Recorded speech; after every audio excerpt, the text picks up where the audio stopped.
Olá, boa noite. Eu sou Frederico Juncker e esse é o programa Última Análise, em que analisamos os fatos mais relevantes do dia no Brasil e no mundo com um excelente time de comentaristas. E tenho aqui ao meu lado Francisco Escorcim. Boa noite, Chico. Boa noite, Fred. Boa noite aos colegas e a toda a audiência. Valeu. Boa noite, Adriano. Tudo bem? Tudo jóia, Frederico. E a todos vocês. Prazer estar aqui. Boa noite. Valeu. Olá, Vargas. Boa noite. Seja bem-vindo. Olá, Fred, sempre um prazer. Olá, Escorcim. Olá, doutor Adriano, nosso decano. Estamos de volta. Isso aí. E como sempre, antes de dar início às discussões, eu quero aproveitar para te fazer um convite. Assine a Gazeta do Povo. E vou te dar o motivo. A Gazeta é o único jornal do Brasil com convicções claras. E está tudo lá no site para você ler.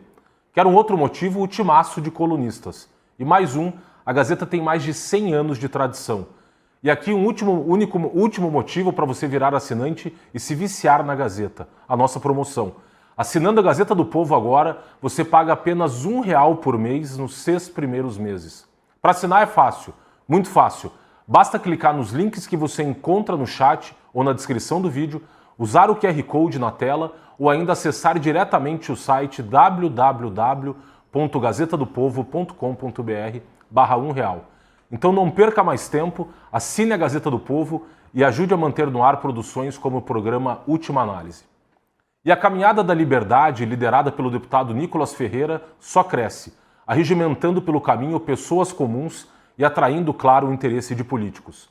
E o principal, funcionando como um chamado para um Brasil que parece adormecido em berço esplêndido. Enquanto o Brasil acorda, vamos ver um vídeo da caminhada.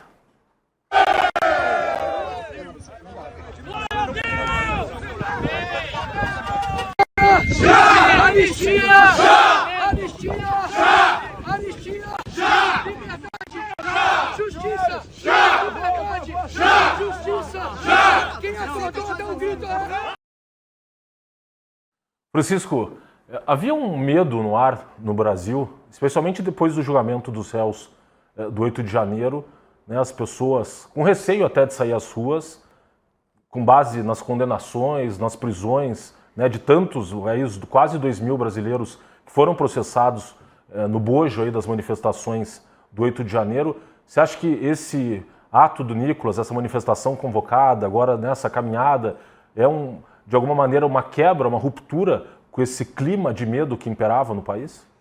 Eu tenho a impressão que sim. Eu acho que o efeito é quase desenfeitiçador, né? Não vou dizer um exorcismo, talvez seja meio demais. Precisaria de muito mais do que isso, mas de fato sim, ele é desparalisante, né? É uma atitude, e acho que ela funcionou principalmente porque não é algo que foi, me parece, né, orquestrado, combinado, vamos fazer a manifestação, não, eu vou fazer tal coisa, né, de iniciativa própria, vou começar essa caminhada, quem quiser segue, não é para fazer campanha, não é para nada, vai ser para fazer justamente um ato simbólico. A própria manifestação do Nicolas é muito clara com relação a isso, né? Com relação ao propósito, ao alcance e ao que se espera daquilo. E acho que ele já foi perfeitamente bem sucedido naquilo que ele explicitamente colocou, né? Acho que desparalisou boa parte da direita.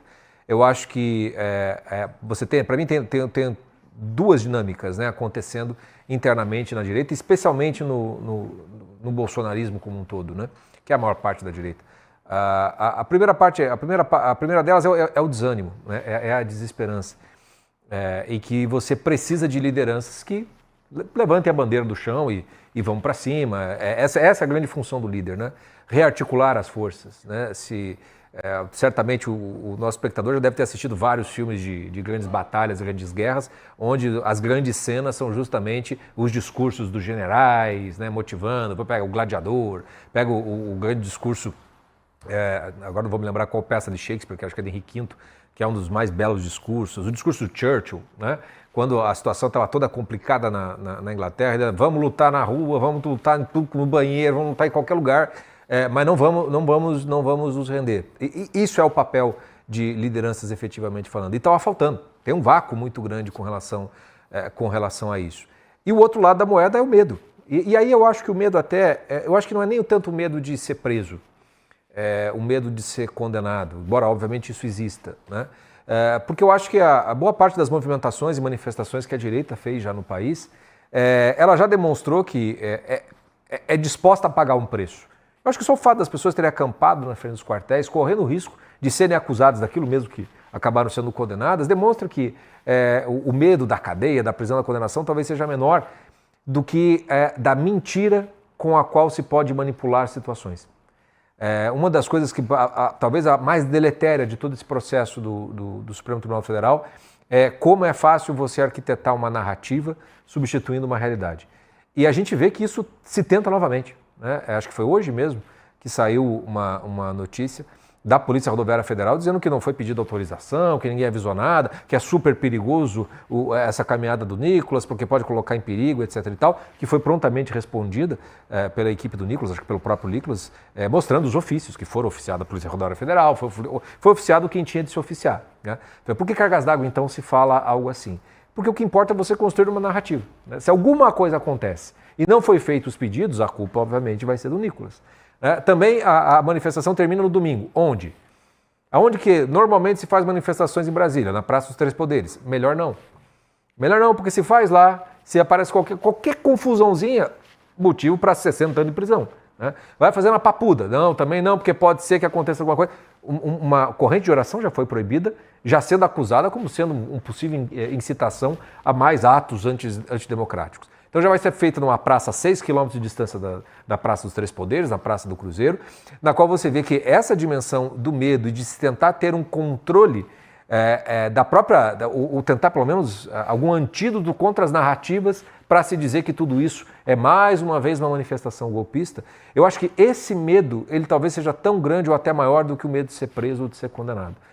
E o que eu acho que a caminhada acabou fazendo foi desenfeitizar as duas coisas, né? A primeira delas foi mostrar que, falou assim, enfim, alguém levantou e começou, e muita gente acabou seguindo de maneira muito imediata. Isso deu um novo ânimo, me parece inegável, para dentro da direita. Eu não chego ao exagero de dizer o Brasil está acordando, não. No máximo está se levantando novamente a direita, que ficou muito aquietada nos últimos tempos. E o efeito consequente disso é, de fato, desparalisar o medo, né? É de você de novo voltar a ter as manifestações. Eu vi alguns trechos de stories do Nicolas, por onde ele passa, né, da população. Você vê uma espécie de alegria da população de ver assim, voltamos a poder dizer o que a gente pensa, né? Então é algo que é realmente auspicioso, é algo que para a direita é um bom sinal, é um bom motivador. Também tem um outro efeito que me parece que também acaba sendo benéfico, que a direita está com um risco muito grande de se desintegrar por brigas internas. Eu acho que a atitude do Nicolas acabou diminuindo ou dissolvendo boa parte disso, embora é bom sempre, você que segue aí os falastrões da direita, é bom seguir para ver quem é que elogia e quem é que concorda com a caminhada ou quem fica muito quietinho no canto, porque no fundo está só esperando a hora para tacar pedra, para puxar o tapete, porque infelizmente isso faz parte também do contexto. Então é uma volta à esperança mesmo para esse movimento da direita. Acho que ainda está muito longe de ser um despertar do Brasil, e a gente continua dentro daquela redoma na qual a grande imprensa finge que nada está acontecendo, né?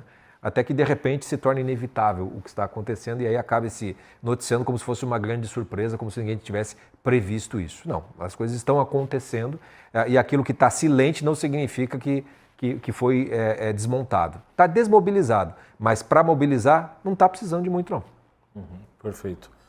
Senhor Adriano, queria também ouvir o senhor sobre qual o peso, né, simbólico dessa iniciativa do Nicolas nesse momento do Brasil, e o quão representativo também é desse Brasil que a caminhada vai se encerrar não na Praça dos Três Poderes, mas na Praça do Cruzeiro, como bem lembrou Francisco Escorcim, considerando que as pessoas, né, inclusive decisões judiciais do Supremo, eu relembro aqui o caso do Hélio Negão, Hélio Bolsonaro, que foi lá fazer uma manifestação na Praça dos Três Poderes e o ministro Alexandre Moraes, numa canetada, pediu um deputado federal para ser removido, mediante o uso da força policial, da Praça dos Três Poderes, numa manifestação silenciosa, pacífica, né? Inclusive considerando que o próprio Supremo tinha um julgado de 1999, em que o governador do Distrito Federal havia editado um decreto, de alguma maneira condicionando a livre manifestação na Praça dos Três Poderes, e o próprio Supremo, em 99, havia declarado esse decreto do governador inconstitucional, justamente porque violava o direito, né, à manifestação previsto no artigo 5º da Constituição. Queria ouvir o senhor sobre isso. Frederico, veja só, a gente está lidando aí, essa questão do Nicolas, ela é importante porque ela termina quebrando uma lógica que o ministro Alexandre de Moraes, junto com o Supremo, mas ele como o executor da linha de estratégia, vinham fazendo, que era justamente estabelecer um rígido controle social, internalizando nas pessoas que elas não poderiam se manifestar, que qualquer manifestação livre que questionasse algo seria crime, seria antidemocrático. É porque a gente às vezes esquece, mas eu vou lembrar. Quando o ministro Alexandre de Moraes, num ato absolutamente arbitrário, inconstitucional, fora de qualquer marco legal, aplicou no inquérito policial, inquérito aberto no âmbito do Supremo, uma decisão de ofício aplicando a todo brasileiro uma multa de R$ 50.000 por dia se tivesse acesso na plataforma X por VPN.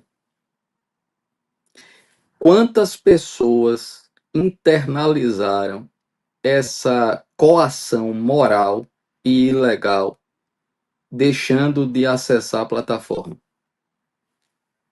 A mídia deixou de usar o X, as pessoas deixaram de usar o X, não até porque entendessem que aquela ordem tinha um sentido qualquer de validade legal, mas por medo. O governo autoritário, ele utiliza o medo como mecanismo de controle social, a intimidação, o risco de que você sofra na sua vida consequências que você não tem condições de suportar, e isso intimida. Aquele ato, aquele laboratório que foi feito com aquela decisão, sem que nem o Ministério Público, a Procuradoria da República, que sob a liderança do Gonê, tem se notabilizado por ser simplesmente um órgão acessório e assessor das decisões de qualquer daqueles ministros. Não questiona nada, nada é ilegal, nada é errado, nada é impróprio, é um silêncio absoluto. Inexiste a Procuradoria-Geral da República nesse momento do Brasil. Basta ver o que está acontecendo na questão do Banco Master. Mas nessa questão específica daquela decisão, eu trago aqui em função da caminhada do Nicolas, o medo é uma arma e nós fomos colocados como brasileiros na condição de ter medo do poder bruto da força sem base constitucional nenhuma. Por que é que essas penas são tão grandes, tão desproporcionais em relação às pessoas que teriam participado de um golpe sem armas, sem coisa alguma, porque estavam na Praça dos Três Poderes ou na frente dos quartéis? Para justamente servir de elemento de controle social também, de medo, para que as pessoas não pudessem se manifestar, não pudessem se contrapor democraticamente a um regime que eventualmente entenda que não seja o melhor, o mais justo, o mais correto, o mais legítimo. Isso é próprio da democracia. Então, esse ato, essa caminhada do Nicolas, ela tem um papel simbólico bastante relevante, porque o Nicolas, ele foi caminhando, eu lembro um pouco do filme, até uma vez eu falei aqui com o Scorsese, no programa, sobre o Forrest Gump, que ele saía andando, correndo, e as pessoas começaram a seguir sem nem saber o porquê. E aí se fez uma multidão seguindo. A mesma coisa está acontecendo com o Nicolas, com uma diferença: as pessoas sabem por que ele está caminhando e estão aderindo não à caminhada, mas o que ela inspira.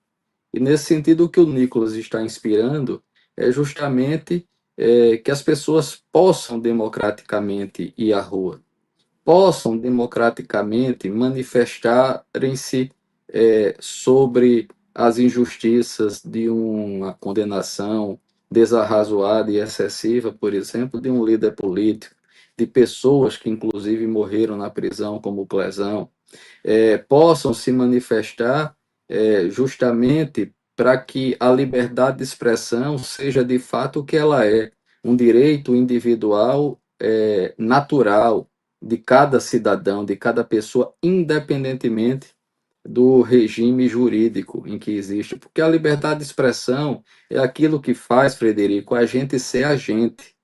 Eu ser eu, você ser você. É a possibilidade de pensar com liberdade, de falar sobre o que se pensa, de participar politicamente do processo democrático. E sem liberdade de expressão, que tentaram e ainda tentam cercear no Brasil, não há democracia. Então, essa caminhada do Nicolas, nesse sentido, é bastante simbólica, bastante bem-vinda, e mostra até que esse menino, esse jovem, ele vê longe, ele tem uma grandeza política que vai se consolidando a cada dia.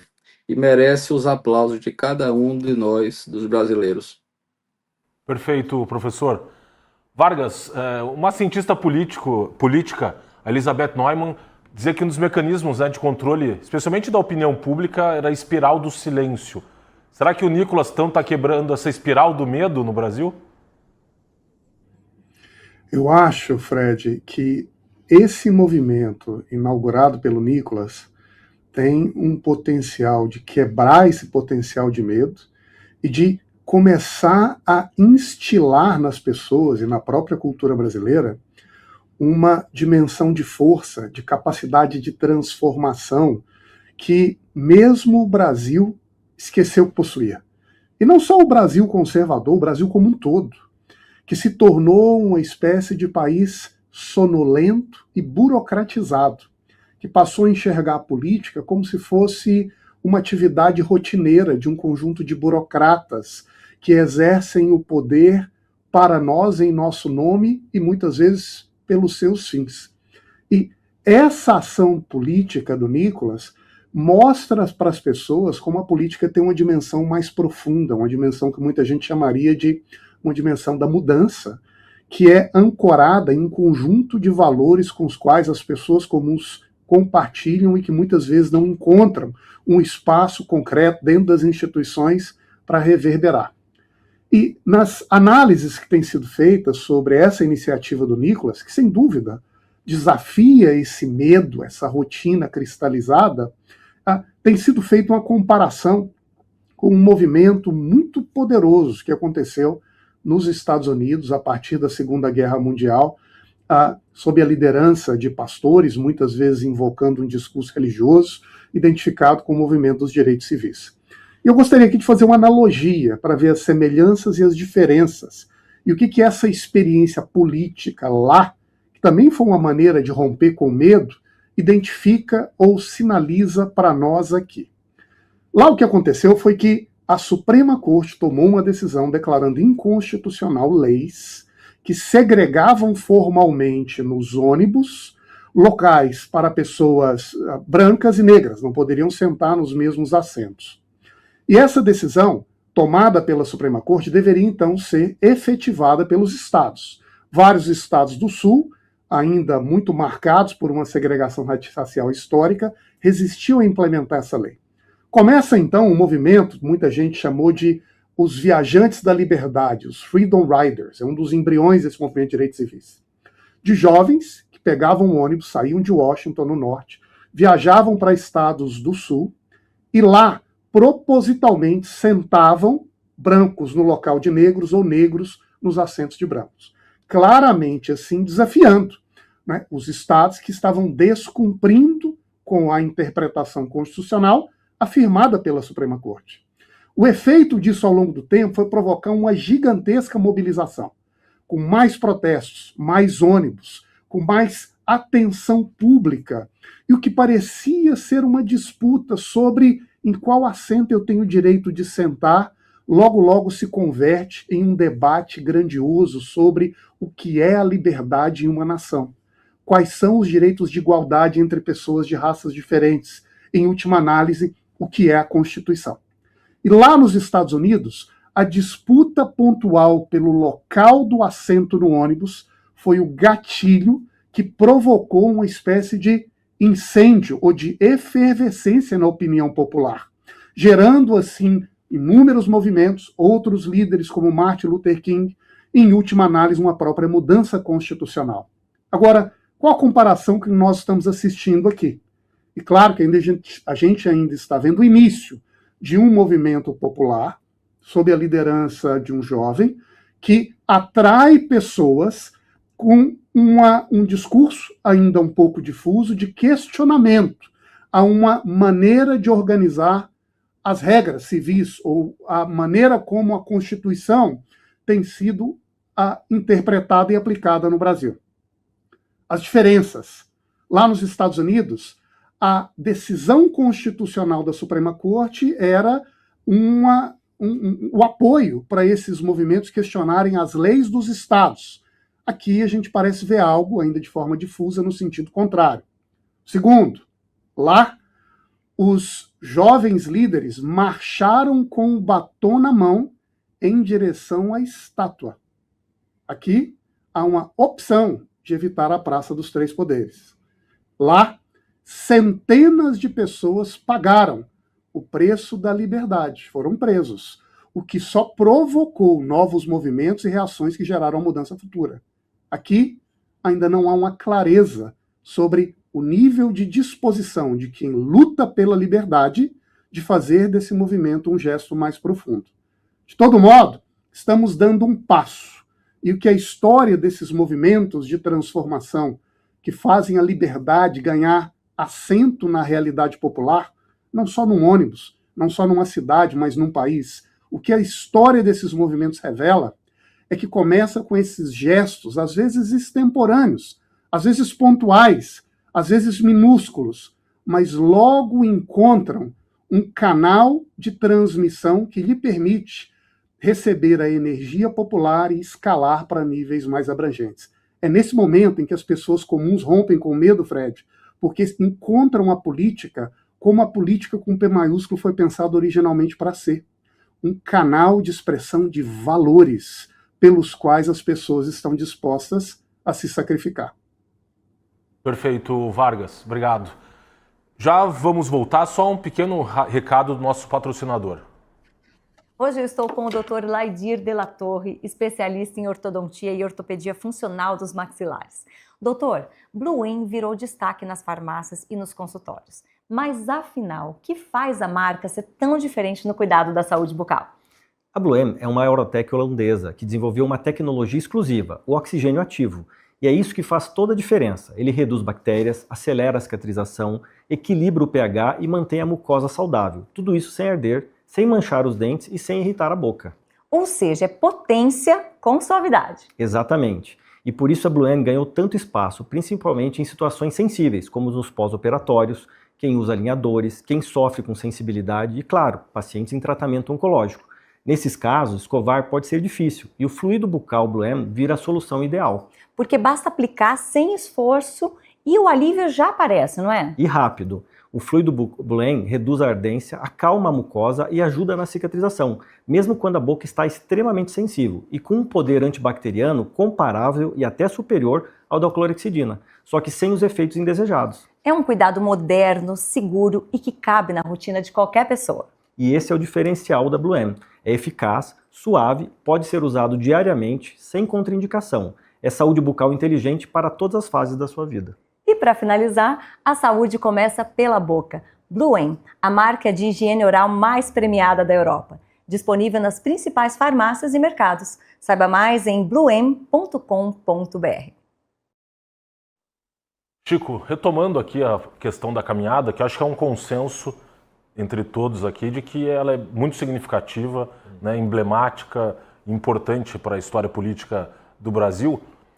O ex-presidente do PSB, o Carlos Siqueira, quando ele foi passar a presidência do partido para o João Campos, ele falou que fazia isso porque há uma dificuldade hoje na esquerda de quadros mais jovens. E o João Campos, prefeito do Recife, né, uma pessoa mais jovem, filho do Eduardo Campos.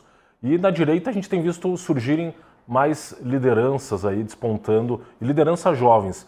Você acha que o Nicolas hoje, então, simboliza isso e também incentiva outras, né, especialmente na faixa etária dele, a entrarem na política? Qual a importância também disso? Sem dúvida.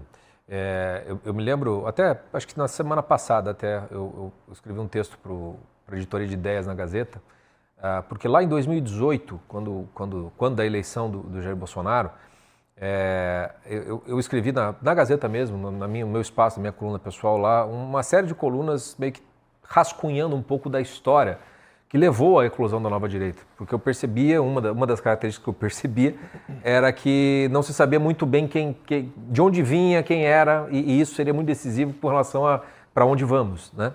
E nesse processo, né, e analisando muito do que acontecia, e alguns paradoxos, inclusive internos da direita, 3 características me chamavam a atenção naquele momento desse movimento da nova direita, porque ele era muito, não é exatamente fragmentado, ele era descentralizado.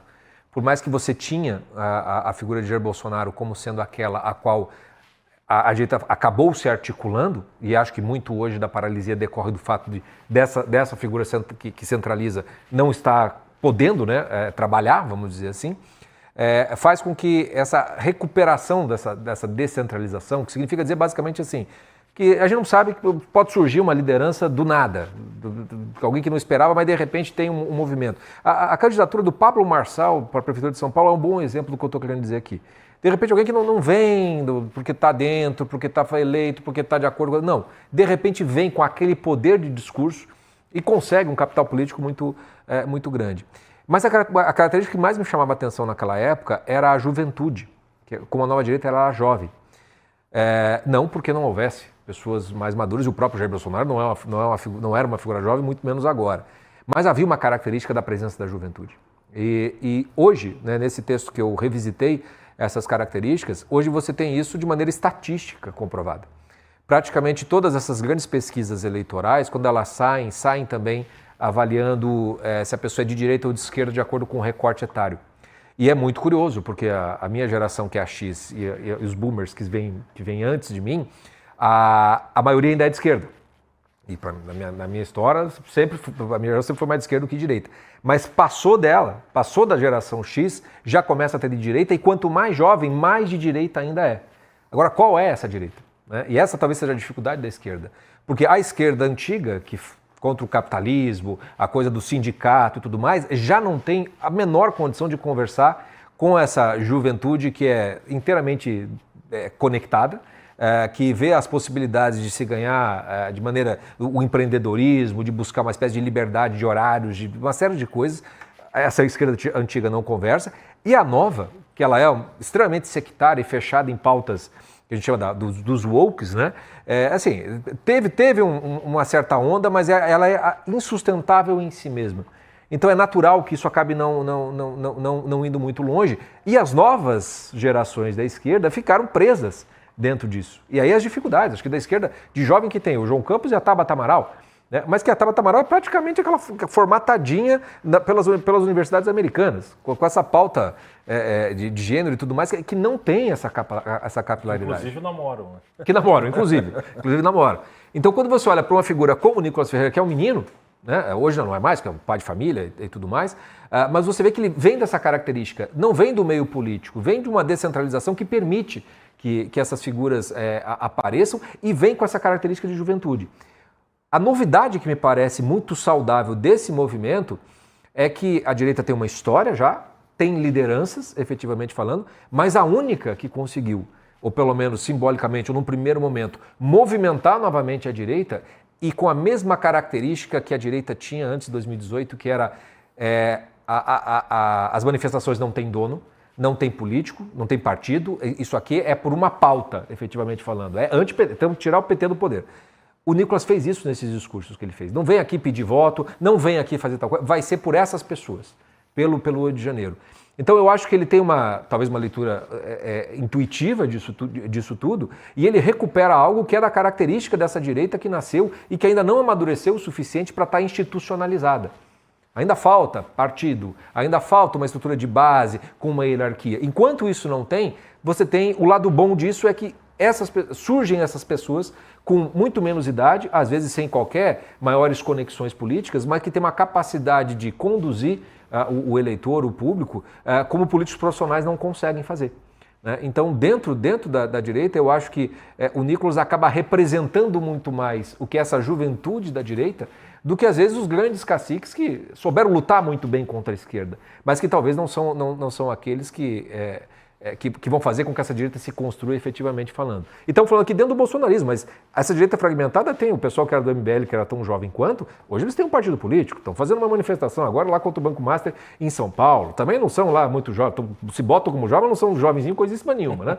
É aquele jovem que fica na faculdade até ser jubilado, né? Eles não saem da faculdade.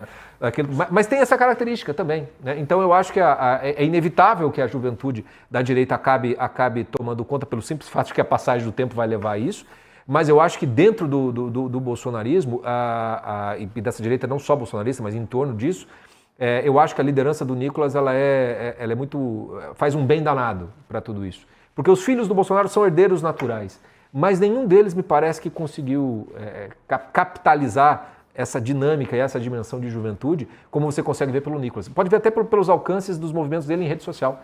Né?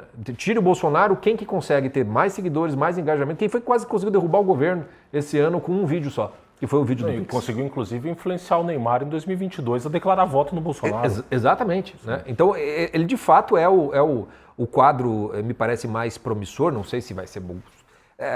Não estamos passando o pano e avalizando qualquer coisa que faz. Dizendo apenas nessa dimensão simbólica e de liderança carismática que a direita precisa. Nesse ponto, o Nicolas está bem à frente dos outros. E falando nisso, a própria Michele Bolsonaro hoje fez uma publicação exaltando a liderança do Nicolas. Aqui fez uma publicação no Instagram dizendo o seguinte: você é um grande líder, Nicolas. Deus te levantou por este tempo. Você é um instrumento de Deus para essa geração. O Senhor te reveste de força e coragem, que Ele te abençoe e te guarde de todo mal e acrescente sabedoria e discernimento, fazendo frutificar em você os frutos do Espírito. Uma foto ali do Nicolas, justamente com os deputados, também muitos deputados atrás dele, até o Lucas Pavanato, vereador jovem também. Jovem também. Ali. O nosso Guilherme Kilter está lá também. O Guilherme que também é Kilter, jovem. André Fernandes, do Ceará. E tem uma coisa, até para deixar para o doutor Adriano e para o Vargas, eu consigo ver, guardadas todas as devidas proporções e todos os elementos simbólicos ali, mas o poder simbólico que o Charlie Kirk teve nos Estados Unidos, não só porque ele foi assassinado, mas pela juventude, pelo tipo de movimento que ele criou e que a morte apenas multiplicou aquilo, né? Algo que já era muito vivo. Eu acho guardo alguma semelhança com o que eu vejo dessa juventude da direita, que o Nicolas me parece ser não o nosso Charlie Kirk, mas algo semelhante nesse alcance, nesse engajamento. É algo para ser acompanhado. Uhum. Senhor Adriano, até inclusive quando falávamos da eleição americana, havia muitas críticas dizendo, olha, até hoje somos governados pelos boomers, se referindo ao Trump e ao Biden. E aqui a gente vê agora, né, um jovem aí como o Nicolas conseguindo mobilizar as pessoas. Eu queria ver uma análise geracional que o senhor pode fazer da política brasileira, até levando em consideração o que eu mencionei do próprio ex-presidente do PSB, Carlos Siqueira, fazer esse diagnóstico da esquerda brasileira que não conseguiu renovar quadros e gerar líderes de uma envergadura como a do Nicolas no campo, né, à esquerda. Olha, nos Estados Unidos ninguém teria condição de vencer a máquina democrata de manipulação e dinheiro de ONG se não fosse o Trump. O Trump, pela própria estrutura dele, de ser um cara que foi talhado para vencer. E ele vai deixar para os Estados Unidos, já está deixando o J.D. Vance, o vice, que é jovem, brilhante, o próprio Marco Rubio, secretário de Estado. Então, os republicanos, o movimento MAGA, tem jovens que já estão ocupando o seu lugar de liderança e que formarão a geração seguinte no exercício do poder.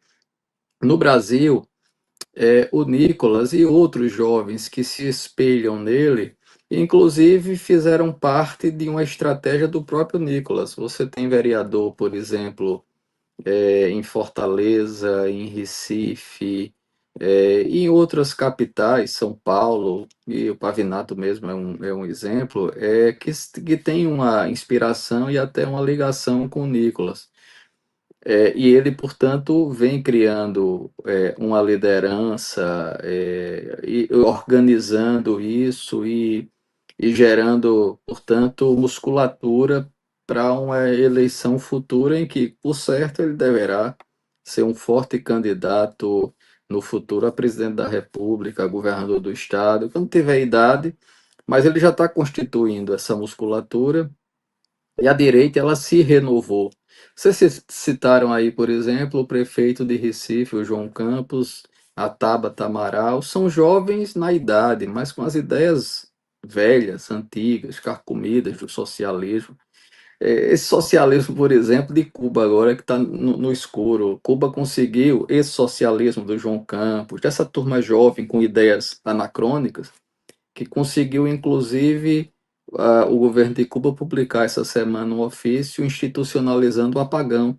Então, é essa mentalidade. O problema da esquerda é a falta de utopia. Então, você veja, por exemplo, o Lula, 80 anos, quem é o sucessor do Lula, do ponto de vista político? Por um lado, ele próprio não quis sombra e, portanto, não criou liderança. O Bolsonaro fez isso, com Tarcísio, com o próprio Nicolas e com outros que foram surgindo no entorno dele. O Lula não. O Lula ele não conseguiu fazer sombra para ninguém. Ele no dia que deixar a política não terá sucessor e não tem ninguém que consiga o capital político dele. Nem o próprio Haddad, que não tem o perfil, não tem o carisma, não tem a história, nem o próprio Boulos, que tem a história de queimar pneu, invadir casa, mas não tem o estofo eleitoral. Tem um teto bastante demonstrado nas próprias eleições de São Paulo. Então, a grande questão é essa: há uma renovação, de fato, do conservadorismo, não só na política, mas em outras áreas. Na vida religiosa, por exemplo, você começa a ver conservadores e tradicionalistas católicos crescendo muito, você consegue ver uma juventude evangélica também crescendo muito, ocupando espaços no discurso e no cenário público, e isso, naturalmente, vem para a política. E quando você tem uma desarrumação, desajuste nas lideranças políticas e no sistema político atual, isso fortalece o sentido de mudança, que não é mais a esquerda. No Brasil, hoje, a mudança é a direita. A esquerda não podia há quantos anos? Desde 2003, com aquele pequeno interstício de 4 anos do Bolsonaro. Desde 2003 é o PT quem está no Brasil. Eles fazem o mesmo discurso de renovação, de mudança, de acabar com a fome. Desde 2003, Lula repete o mesmo discurso. Ele nem atualizou. E, no entanto, é a classe artística envelhecida, carcomida. Quem é o líder na classe artística? É o Caetano Veloso. É do Caetano Veloso, da Maiden 8, que gera, por exemplo, essas figuras. E um Wagner Moura que muito bem utiliza esse discurso que as pessoas não percebem, mas é para tentar concorrer na esquerda de Hollywood e tem que ser esquerdista radical. Mas se você for olhar em termos de liderança, de cultura, de renovação, a esquerda perdeu todas as utopias, Frederico. E quando você perde as utopias, quando você perde os sonhos, quando a única coisa que você tem no seu discurso é a mesma questão de revolta, de vitimismo, de indignação, sem soluções, como é que você desperta novos almas, novos corações e novas mentes? Não desperta.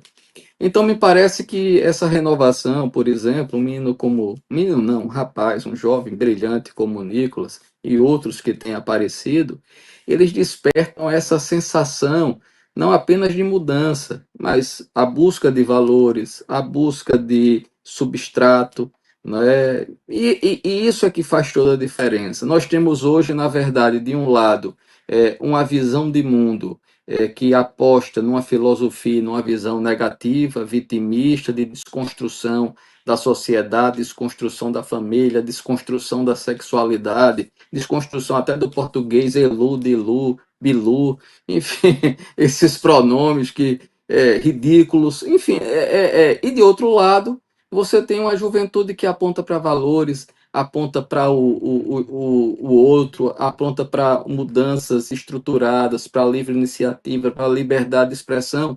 E para terminar, um ponto fundamental para a transcendência, para Deus, para valores, para aquilo que, portanto, tem lastro, não passa, e significa o enraizamento do indivíduo no mundo. E essa percepção, ele olha o outro, ele olha a vida, ele olha a política a partir de valores. Prova é que essa destruição de valores aí que a gente vê na política é o que vai fortalecer essa turma que quer mudança e quer uma mudança com valores. Perfeito, obrigado, professor. Vargas, a gente sabe que no campo da esquerda o grande mecanismo ali, né, de formação de quadros era a política acadêmica nas universidades, né? E parece que isso também foi se perdendo ao longo do tempo. Qual a análise que você faz desse fenômeno, né? Nicolas, novas lideranças na direita e de outro lado a esquerda, né, nem conseguindo, mesmo tendo o domínio ainda, né, a hegemonia nas universidades, o mecanismo central de formação de quadros que era a universidade não está conseguindo renovar esses quadros. Olha, Fred, eu sou parte dessa geração que cresceu e participou desses movimentos sociais dominados por uma cultura de esquerda no passado. E assim como muitos da minha geração, eu fui aculturado nesse processo, mas também me desencantei, ou fui aprendendo a identificar os limites e os problemas desse próprio mundo em que eu nasci e cresci. E ao longo do tempo comecei a enxergar que o que parecia ser um horizonte de visão adequado para se mobilizar as pessoas rumo à mudança, no fundo é uma espécie de salada mental, de uma revolta descontida, uma degradação moral, uma falta de perspectiva e, verdade seja dita, muitas vezes uma perda de tempo. Se a gente for olhar no passado, esses movimentos sociais baseados em universidades, sobretudo aqui na América Latina, mas no Brasil em particular, eles nasceram e cresceram tendo como um adversário central um regime autoritário que tolhia as liberdades civis, que constrangia a liberdade de expressão, que ameaçava a possibilidade das pessoas de se organizarem, que prendia as pessoas que falavam, que protestavam, que reagiam contra quem detinha o poder nas mãos. E esses movimentos encontraram na universidade, em tese, um espaço do saber, a oportunidade de misturar essa energia, essa vontade de lutar por algo melhor e maior, com um material intelectual que alimentava essa juventude e que, de certo modo, equipava, juntava, mobilizava esses grupos que nós poderíamos chamar hoje como de esquerda no Brasil. De certo modo, eles têm uma participação no processo de transição do regime autoritário para o regime democrático brasileiro. Desde então, a impressão que eu tenho é que, ao longo do tempo, essas universidades foram se perdendo.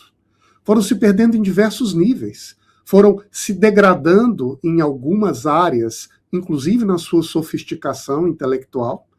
Foram perdendo a sua capacidade de olhar fora do horizonte e de enxergar além, e foram identificando como adversários um conjunto de valores ou um conjunto de atributos que hoje nós consideramos centrais para a organização de qualquer sociedade, ou, na verdade, deveriam sempre ser vistos como a base de qualquer sociedade sadia e próspera. Substituíram a transcendência ou a esperança por uma racionalidade mesquinha, burocrática, organizada em um movimento que muitas vezes é financiado por um partido particular. Substituíram a comunhão da família, as relações de amor e de confiança que nos fazem seguir adiante, ter apoio de quem caminha ao nosso lado, por um individualismo quase cínico, que acaba tolhendo a própria capacidade das pessoas de estenderem a mão ao próximo, de enxergar o problema alheio como se fosse parte da sua própria vida. E também começaram, veja só, começaram a identificar como um problema a identificação das pessoas com tradições nacionais. Então, o fato de eu ser brasileiro é indiferente, porque o que importa é a minha individualidade num mundo sem fronteiras, em que eu tenho um cartão de crédito e posso comprar o que eu quiser. E o resultado desse processo é que valores que são absolutamente centrais para uma espécie de classe média emergente, ou assim nós chamaríamos esse grupo, mas que também eram chamados da pequena burguesia na Europa, ou de uma classe média agora degradada nos Estados Unidos, esse agente social que deveria ser a base de uma sociedade democrática, são as pessoas comuns, com seu dia a dia comum, com suas relações comuns, passaram gradualmente a ser vistos como um problema, como algo que poderia ou deveria ser marginalizado, e não como um exemplo a ser seguido. O resultado é que, ao longo do tempo, a esquerda vai se afastando e as universidades completamente perdendo a identificação com essas pessoas. Deus não entra na universidade, pelo menos nessa tradição comum. As relações familiares não penetram a universidade, não tem relação com isso. A universidade quer sequestrar e transformar o jovem contra a sua família. A nação também não deve se relacionar com a universidade, que ela é o espaço livre do Estado. Resultado que nós começamos a ver é um movimento universitário e lideranças sociais dentro dela completamente separada, apartada desses valores compartilhados pelas pessoas comuns. A esquerda, por assim dizer, declara guerra a essa pequena burguesia, a esse cidadão empreendedor que cultiva o amor, que olha para Deus como um elemento central da sua vida, que acredita na família e acredita no seu país. Agora, para não parecer que são só tragédias, eu diria o seguinte, Fred: o que agora nós começamos a perceber são movimentos que querem outra vez resgatar para dentro de centros universitários uma espécie de dissidência dessa tradição. Sem dúvida não são majoritários, mas o próprio Nicolas nasceu como um movimento de estudantes conservador que batia de frente com esses grupos tradicionais lá em Belo Horizonte, onde ele foi vereador e onde ele construiu sua trajetória política. Do mesmo modo, movimentos de direita, de centro-direita, muitas vezes ligados a grupos religiosos, também começam a fazer os seus cultos, os seus eventos, as suas discussões dentro da academia. E aqui, só para terminar, antes que alguém me escute ou me acuse de dizer, veja, mas a universidade falando de Deus, de religião. Ô Fred, todas as grandes universidades nos Estados Unidos, inclusive as mais progressistas, têm como um eixo central da sua formação as escolas de teologia, que justamente servem para irrigar, para desafiar esse pensamento científico racionalista e oxigenar com dimensões da experiência humana que muitas vezes essa ciência burocratizada não consegue ver. E isso é verdade mesmo nas grandes universidades liberais americanas. Um grande ponto cego das universidades brasileiras, e aqui eu talvez acrescentasse, inclusive, as jovens universidades privadas, com algumas exceções, naturalmente, é essa ausência de um pensamento teológico, de uma dimensão religiosa, como uma parte da cultura, e que, por isso mesmo, deve contribuir e, ao mesmo tempo, receber um diálogo, uma troca que faz com que a gente forme, assim, não só técnicos, mas pessoas com capacidade de enxergar, de sentir, de serem seres humanos mais profundos e também mais livres. Perfeito. Obrigado, Vargas. E temos uma breaking news: o ministro Alexandre de Moraes concedeu autorização para o governador de São Paulo, Tarcísio de Freitas, visitar o ex-presidente Jair Bolsonaro na próxima quinta-feira. E o próprio Tarcísio foi objeto ontem de uma análise aqui no programa Última Análise em relação ao cancelamento que ele tinha feito da visita ao ex-presidente Jair Bolsonaro e, inclusive, há uma dúvida que pairava no ar se ele ainda se colocaria como candidato à presidência da República ou se iria à reeleição do governo de São Paulo. Pois bem, essa dúvida ficou agora sanada com a publicação do governador Tarcísio de Freitas agora à noite no X. Falou o governador Tarcísio: sou candidato à reeleição do governo do estado de São Paulo e irei trabalhar sempre por uma direita unida e forte para tirar a esquerda do poder. Qualquer informação diferente desta não passa de especulação. Irei visitar o presidente Bolsonaro, a quem sou e serei grato e leal, na próxima quinta-feira para prestar o meu total apoio e solidariedade. Chico, inclusive analisamos ontem nessa questão, né, dessa dúvida que pairava sobre o Tarcísio ou sair candidato ou não a presidente. Você acha que essa declaração dele é uma pá de cal ou ele ainda pode voltar atrás e eventualmente, né, postular e mudar de opinião? Bom, no Brasil é muito complicado você falar que alguma coisa está decidida e resolvida, né? Mas, de fato, uma postagem em rede social, o print eterno, como dizem, né, tem um peso muito maior do que uma fala em entrevista, no qual você pode, a conjuntura mudou, barari, barará. Eu acho que o que muda, primeiro, né, ao tomar essa atitude, ele dissipa todo o disse-disse que estava em torno do fato dele ter cancelado a visita ao presidente Jair Bolsonaro ontem. Acho que tem um movimento disso que guarda uma certa semelhança com o Nicolas, porque é bom lembrar que também o Tarcísio também não vem do meio formal da política. Então essa dimensão que a gente falou de valores, essa dimensão de lealdade, de gratidão, isso na política é pedir para você se dar mal, né? Mas há que se dar digamos assim, um voto de confiança desses novos que chegam falando, né, em nome disso. E me parece, nisso eu acho que me parece que o governador Tarcísio, ele de fato, pelo menos em todos os movimentos, sempre fala com muita gratidão e sempre se demonstrou leal, né? As especulações em torno fazem parte do jogo, mas não a ponto de se apresentar algo concreto com relação a isso. Eu acho que o que muda no jogo, uma postagem, né, um print que é eterno, ele deixa as coisas muito claras, que ele é o candidato à reeleição, que o que importa é a união da direita, embora ele no Twitter ele não fala, né, que o candidato é o Flávio Bolsonaro, né? Não chega a mencionar. Quer dizer, ele deixa assim, eu falei assim, olha, não serei, mas eu também não digo assim, meu voto é Flávio Bolsonaro, bora pra cima, time. Não tem isso ainda, né? Por isso mesmo que eu acho que até março muita coisa pode mudar, mas o que eu acho que o movimento para o Tarcísio sair já não pode mais ser dele. Eu acho que ele já não pode mais ser, não, serei candidato porque há pedidos, não. Eu acho que ele só vai poder sair candidato, porque ele depende do voto bolsonarista, se houver um movimento do Flávio Bolsonaro. Do Flávio Bolsonaro, por uma série de conjunturas, por uma série de negociações, e entender que é o caso de, não, acho que teremos mais chance se for com o governador Tarcísio, etc. e tal, então eu abro mão, e aí eu convoco o Tarcísio. Nesse contexto, eu acho que ele iria. Fora disso, eu acho que ele realmente se coloca fora da disputa, mas, ao mesmo tempo, também deixa muito em aberto que, no primeiro turno, a probabilidade é que a gente saia com uma direita pulverizada. E não acho isso ruim, porque, assim, quem conseguir se cacifar vai receber o apoio no segundo turno, né? Então, acho que as coisas começam a ficar mais claras a partir desses movimentos ficando cada vez mais manifestos. Mas eu não boto a mão no fogo por ninguém. Senhor Adriano, essa decisão do Tarcísio comunicada hoje surpreende ou já era de se esperar? Considerando até que ele sempre fez questão, pelo menos publicamente, de se dizer leal ao Bolsonaro, né? E considerando a decisão do pai de apoiar o Flávio, era natural essa decisão do Tarcísio? Quem tem as cartas da direita nas mãos é o Bolsonaro.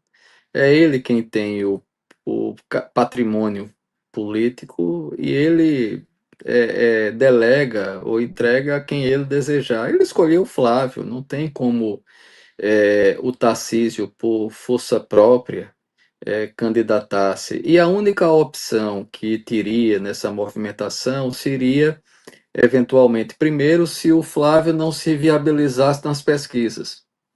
Então, isso seria um elemento forte, porque se ele é um candidato que ele não conseguisse nas pesquisas, nesse instante, como pré-candidato, trazer o acervo político do Bolsonaro em seu favor, esse lastro de popularidade, de intenção de voto, seria uma candidatura que não se sustentaria de pé, porque não adiantaria a vontade só do Bolsonaro de indicá-lo se não houvesse a transferência de intenções de voto, né? E nitidamente o Flávio obteve um resultado expressivo nas sucessivas pesquisas, inclusive uma que saiu hoje, não lembro o instituto, que já o coloca à frente do Lula. Mas se pegar, por exemplo, a da Intel, Atlas Intel, ele já subiu bastante, reduzindo, enfim, a sua análise negativa que pudesse ter. Então, o Flávio se tornou um candidato viável, mostrando que o cacife eleitoral é do pai dele, do Bolsonaro, e segundo, mostrando que o Flávio ele consegue ter uma articulação, inclusive, melhor do que a do próprio pai politicamente. Então ele pega o patrimônio, o lastro do pai, e ele começa a articular, conversar, fazer aí, por exemplo, na Faria Lima, conversar com o sistema, com o poder econômico, com o poder financeiro do país, ter uma visão, portanto, mais ampla que agregue. Então, claro que poderia não ser o candidato dos sonhos, por exemplo, de alguns bolsonaristas, de alguns grupos dentro do bolsonarismo, mas as pesquisas, como eu disse agora, dão a ele fôlego e força. O Tarcísio, por outro lado, na publicação de hoje no X, primeiro deixa claro o que ele já vinha dizendo, ainda que pudesse ter intimamente e com pessoas ligadas a ele a vontade de sair a presidente, mas ele já vinha falando sobre ser candidato a governador, enquanto nos bastidores poderia haver uma articulação em sentido diverso.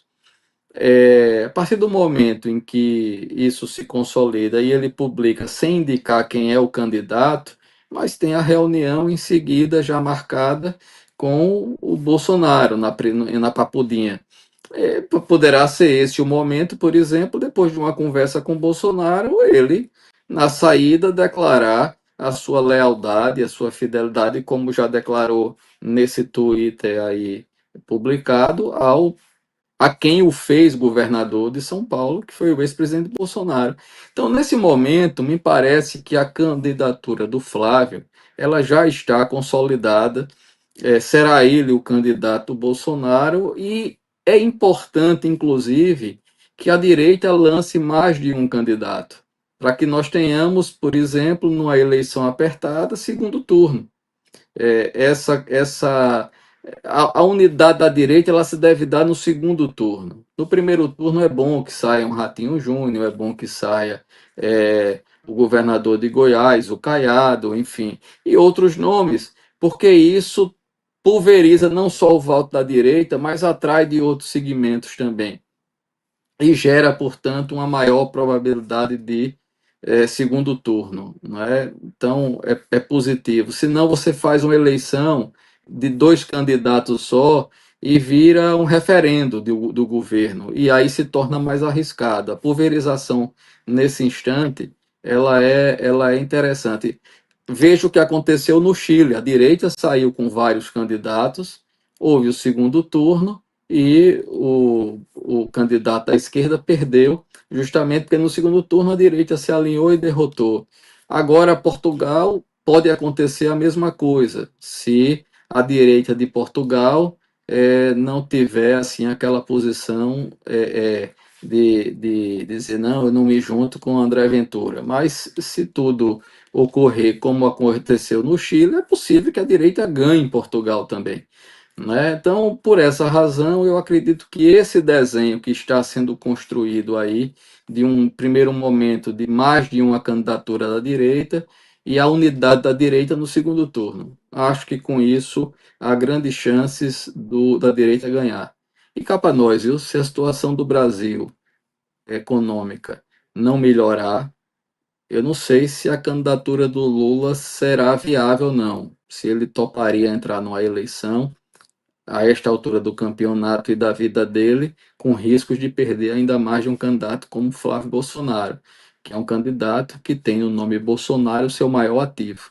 Então, tem muita. Em política é assim, a gente tem que ir aguardando a dinâmica dos fatos. Eu não dou como líquido e certo que o Lula é candidato, não. A economia brasileira pode pregar ainda peças durante esse ano ainda e não em 2027, como se dizia. Perfeito, professor. Vargas, também considerando até esses pontos abordados pelo professor Adriano, falando na questão da estratégia da direita, é mais inteligente ter várias candidaturas no primeiro turno para evitar esse fator de uma discussão sobre o governo, ou focar todas as forças agora no Flávio, inclusive com essa decisão comunicada do Tarcísio? Olha, Fred, essa fragmentação ela pode ter vantagens e desvantagens. E eu creio, todos nós provavelmente concordamos com isso, que ainda está um pouco cedo para bater o martelo. Nós sabemos que de agora até o meio do ano, quando as candidaturas se cristalizarem, ainda teremos vários episódios políticos significativos, negociações, mudanças, e nós também entendemos que é legítimo para uma liderança política que tem uma carreira consolidada e exerceu, eventualmente, um governo bem-sucedido no âmbito de um Estado, Caiado, como é o caso do Ratinho Júnior, como é o caso do próprio governador Tarcísio, que queiram ser candidatos a presidente da República, e depois de uma vida ou de um exercício bem-sucedido, pareceria natural, compreensível e legítimo que possam fazer essa opção. Então, o cenário, me parece, que deveria colocar diante de nós, ou dessas lideranças, talvez uma ou duas questões complementares, e é isso que eu queria destacar. A primeira é a seguinte: todos esses candidatos, com as suas particularidades, compreendem que existe um conjunto de adversários comuns, que são identificados com pessoas, com partidos de esquerda, mas são identificados também com ideias, com instituições viciadas, cristalizadas, que precisam ser enfrentadas. Quem ganhar terá na sua mão ou no seu mandato a gigantesca tarefa de fazer mudanças muito profundas na realidade nacional. Isso não vai acontecer com uma pessoa sozinha eleita na presidência da República. Isso vai fazer se esse líder for parte de uma equação de poder que lhe dê a capacidade para implementar essas mudanças, para bater de frente contra resistências muito cristalizadas dentro das estruturas do Estado brasileiro que conhecemos. Para isso, esse grupo que agora quer chegar ao poder como alternativa ao que está aí, deveria, a meu ver, ter uma estratégia para decidir como ocupar os cargos-chave nesse processo de mudança. E me parece que aqui tem 4 evidentes. Primeiro, presidência da República. Segundo, a vice-presidência da República. Terceiro, a presidência da Câmara dos Deputados. Quarto, a presidência do Senado Federal. O que me parece que seria inteligente da direita brasileira fazer seria reunir esses candidatos e dizer, de algum modo, vamos chegar aqui em maio, ou em abril, ou em junho, em torno desses conjuntos de ideias com as quais compartilhamos, vamos avaliar a situação e vamos nos organizar. Quem tiver melhor nas pesquisas, candidato à presidência. Segundo, candidato a vice. Terceiro, sairá para a candidatura à Câmara dos Deputados, a deputado, com o apoio de todos os demais, assim como um quarto para o Senado, com o apoio de todos os demais. Chegando ao poder, nós teríamos aí sim uma coalizão que envolveria grandes lideranças nacionais nos cargos-chave. Presidência, vice, presidente da Câmara, presidente do Senado. Para juntos conseguir fazer as reformas, que não nos enganemos, vão envolver imensos embates que serão necessários para que o país, de fato, enfrente os seus gargalos fundamentais, supere esses nós de interesses misturados com coisas talvez não muito legítimas, para que a gente consiga, de fato, fazer esse país avançar. Agora, seremos realistas. Será que essas lideranças que estão agora em embate para se lançar como o candidato prioritário de um grupo de centro-direita estão dispostos a fazer esse tipo de diálogo, esse tipo de relação, construir algo que se aproxime disso? Porque me parece que nesse momento da nossa quadra histórica, tão ou mais importante do que vencer ou tirar o PT do poder, é ter um bloco de apoio suficiente para implementar grandes reformas, num momento de guerras, de mudanças geopolíticas fundamentais, em que esse país está, sim, diante de desafios históricos que podem determinar o nosso avanço, o nosso progresso, ou mais uma geração de miséria, de sofrimento, de dificuldades com as quais nós já estamos, digamos assim, fartos de conviver. Obrigado, Vargas. E hoje o grande escândalo do dia, mais uma vez, ministro Dias Toffoli. Um escândalo que consegue a cada dia piorar cada vez mais.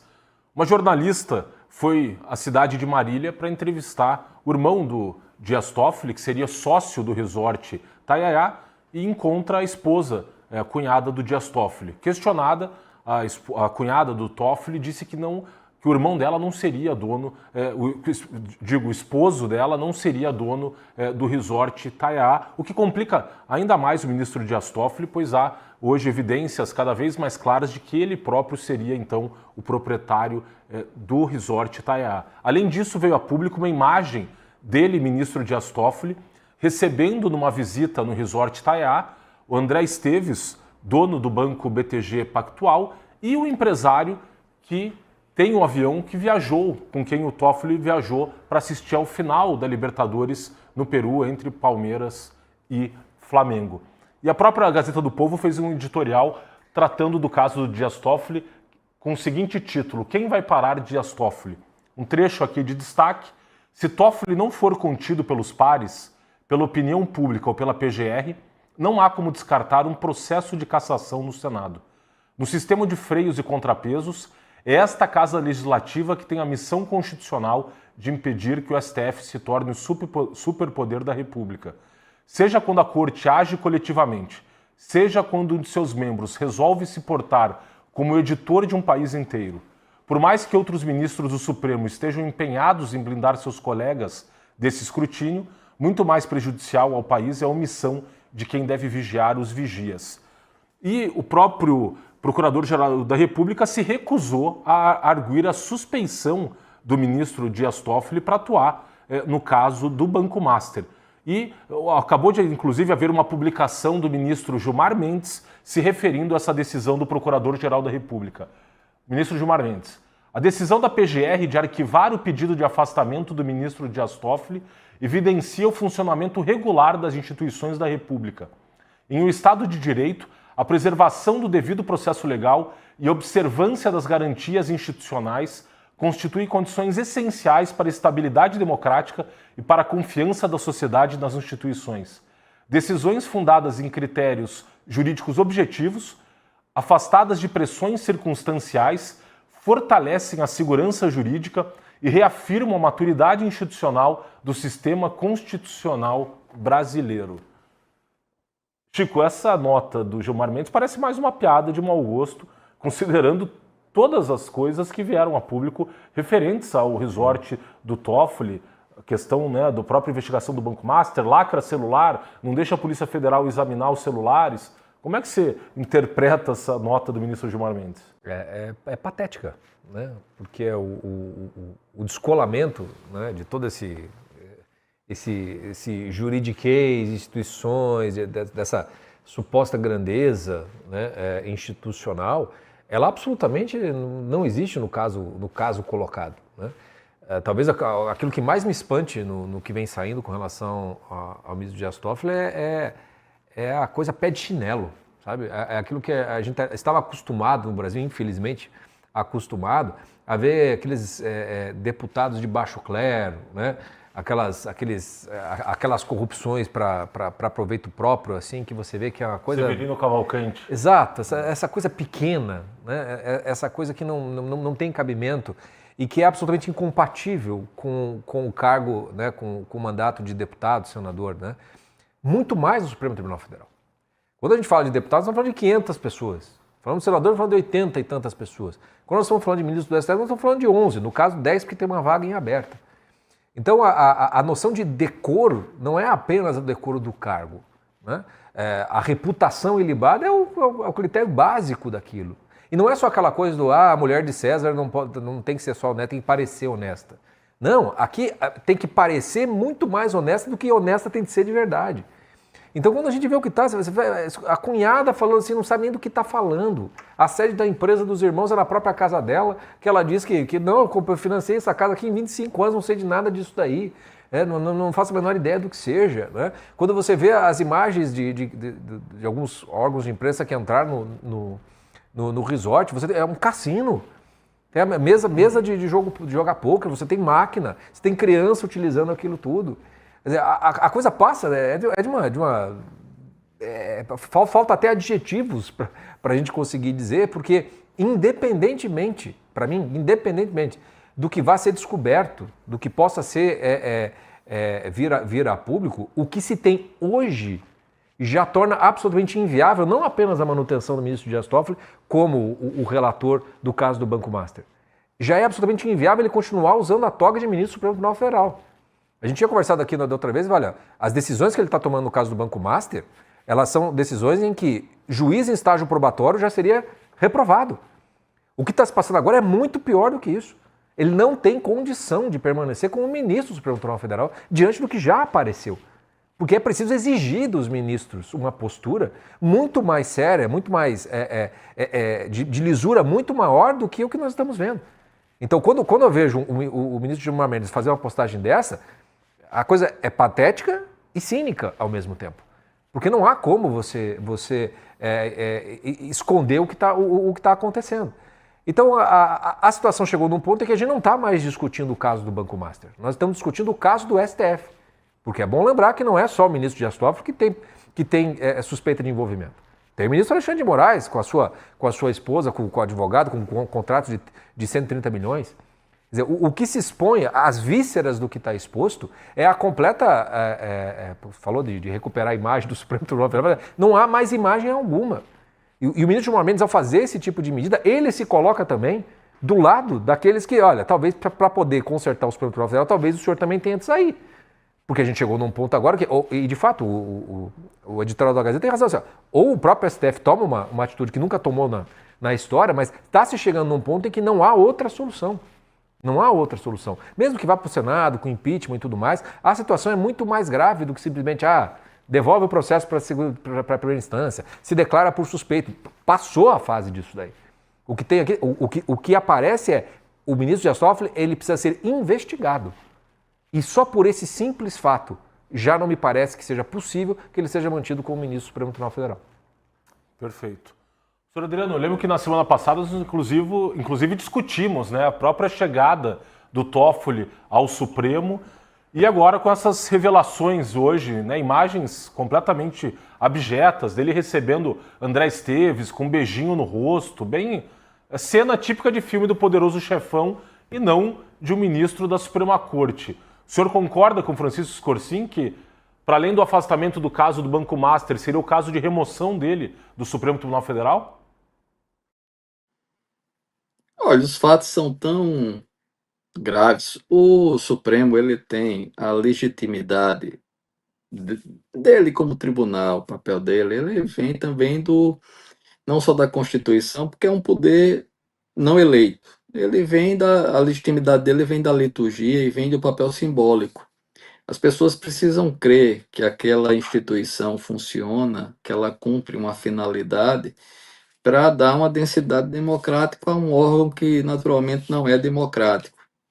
E o Supremo, ao longo do tempo, ele sempre manteve uma posição litúrgica, né, sobretudo antes da TV Justiça. Depois da TV Justiça, a coisa foi degringolando e, de repente, os ministros começaram a se sentir superstars, começaram a dar opinião sobre tudo, começaram a entrar no cotidiano dos embates políticos e começou a desvirtuar com isso o próprio papel institucional e simbólico do Supremo Tribunal Federal. Aqueles homens que eram respeitados pelo saber jurídico, pela retidão moral, pela postura de um fechamento maior para a vida social, e esse distanciamento gera um respeito próprio e uma gravidade própria da função judicial, como ela sempre foi concebida.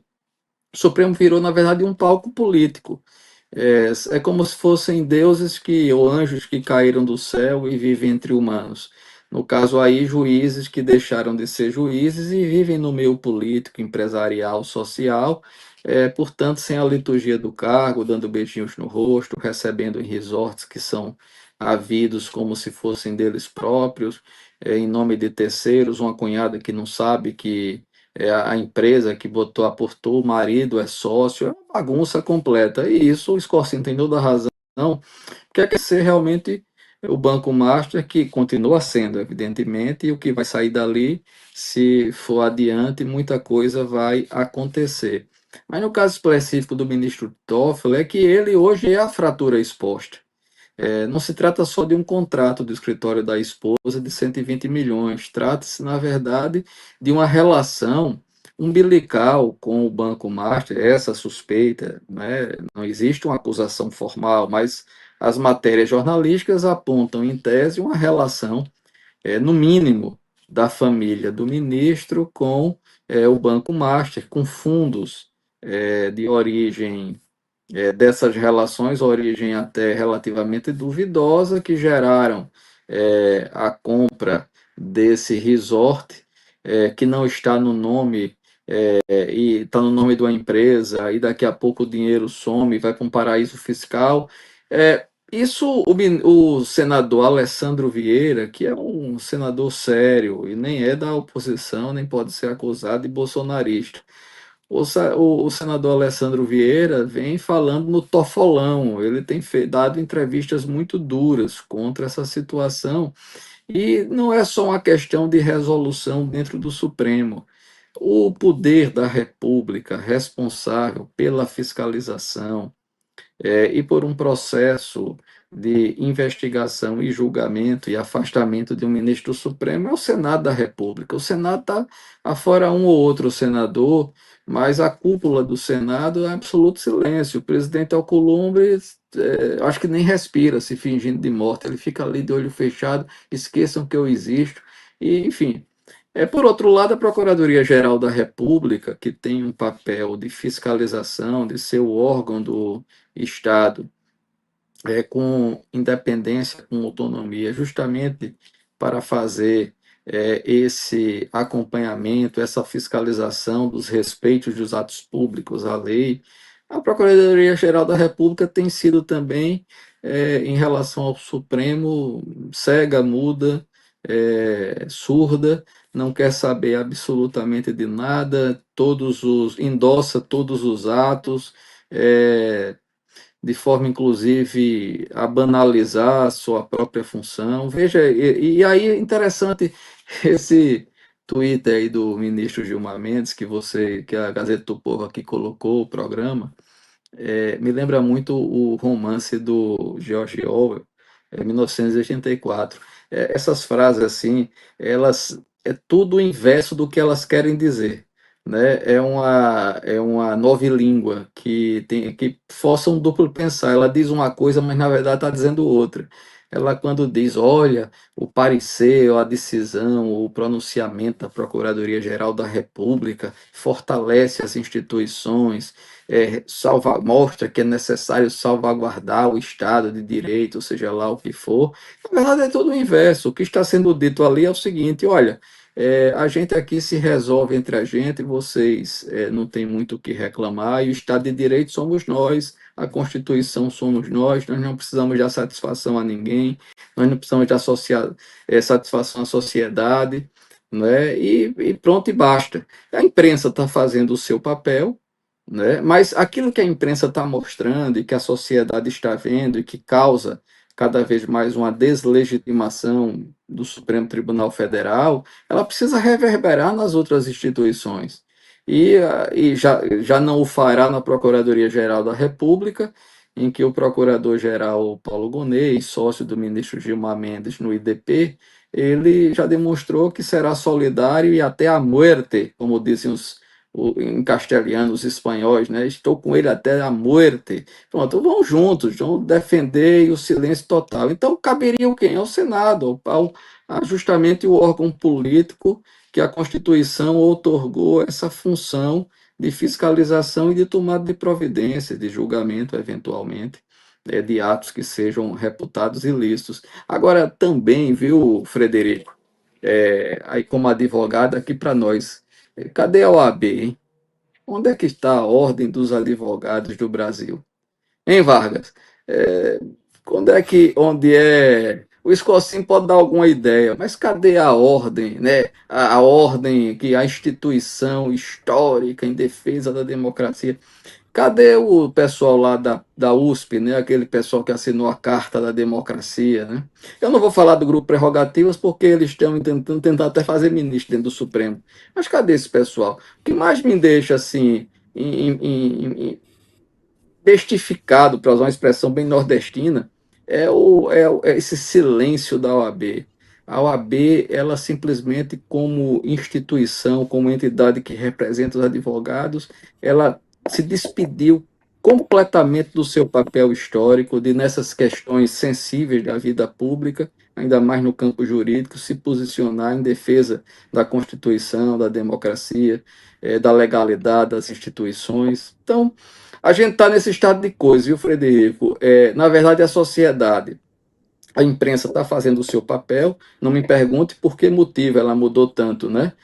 os interesses que tem, qual é enfim, o que está por trás da imprensa agora livre fazendo o papel de jornalismo investigativo. Ô Escocinho, fora a Gazeta do Povo, você lembra algum jornal ultimamente preocupado em fazer esse jornalismo investigativo? A Malu Gaspar vem fazendo um bom papel, Metrópole agora, mas então esperamos que a sociedade brasileira, e as eleições estão aí, que sirva para fazer uma base sólida de novos políticos que possam, com isso, ter uma hegemonia e possam fazer o Senado cumprir um papel que, não, sob Alcolumbre, não está fazendo. Perfeito, professor. E vou aproveitar esse gancho do professor Vargas para te perguntar, cadê o OAB?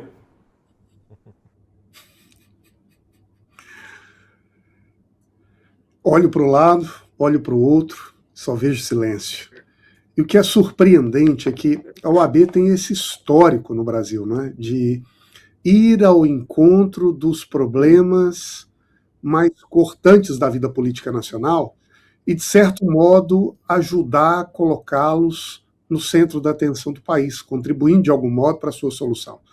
É uma instituição que nasce vinculada ao ideal de justiça e que, por isso mesmo, teria também a tarefa ou a responsabilidade de assegurar, né, que a justiça, nas grandes discussões nacionais, é levada a sério, né, com o J maiúsculo, e não deixada de lado quando mais se espera ou se precisa.